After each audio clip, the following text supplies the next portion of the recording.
New Zealand, renowned for its stunning landscapes and extreme remoteness, is often left off world maps. Home to just 5.3 million people, its citizens enjoy a high standard of living, quality education, and stable governance. While this sounds ideal, it has created unexpected challenges for its unique economy. Many New Zealanders are now looking at this perceived paradise and choosing to leave. Despite its small population, New Zealand has one of the highest immigration rates globally. Over 10% of its people now live in Australia, with many being highly productive workers at the start of their careers.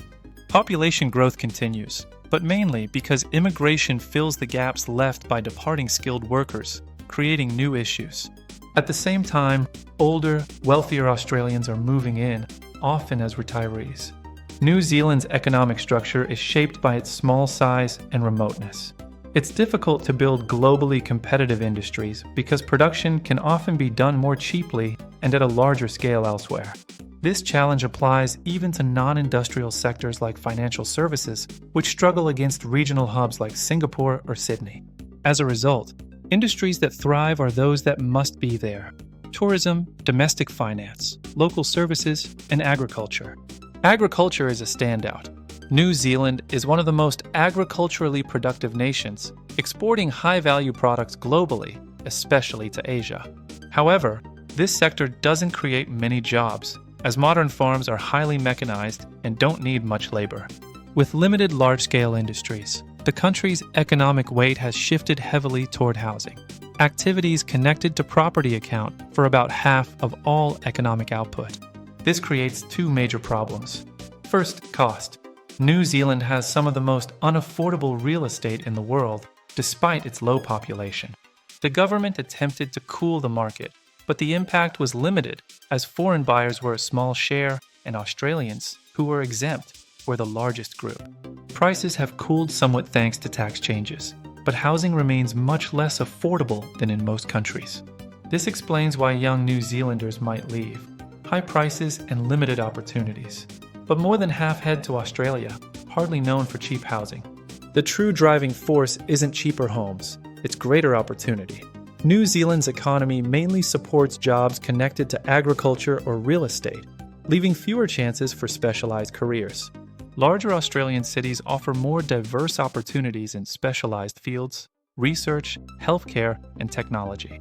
This brain drain is made easier by the unusually close relationship between Australia and New Zealand. Citizens can freely live, work, and buy property in the other country. Education opportunities also play a role, with Australia having more universities and often treating New Zealand students the same as locals. Culturally, both countries speak English and share similar lifestyles, so New Zealanders face little social resistance when moving to Australia. Today, nearly 600,000 New Zealand-born people live in Australia, compared to only about 90,000 Australians who have moved to New Zealand.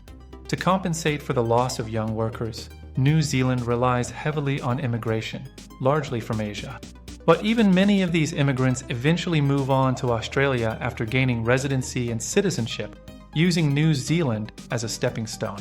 Politically, tightening the migration relationship with Australia would be difficult, as 10% of New Zealand citizens live there and value their mobility. Many New Zealanders eventually return later in life with new skills and higher earnings, injecting capital back into the local economy. Fixing the issue requires making New Zealand more rewarding for young workers, creating more opportunities, and addressing housing affordability. The country does have advantages, including a relatively low debt-to-GDP ratio, giving the government room for meaningful reforms. Above all, New Zealand remains a clean, stable, safe, and breathtakingly beautiful country. These intangible qualities, quality of life, natural beauty, stability, are powerful economic factors, attracting wealthy foreigners and encouraging skilled workers to eventually return home.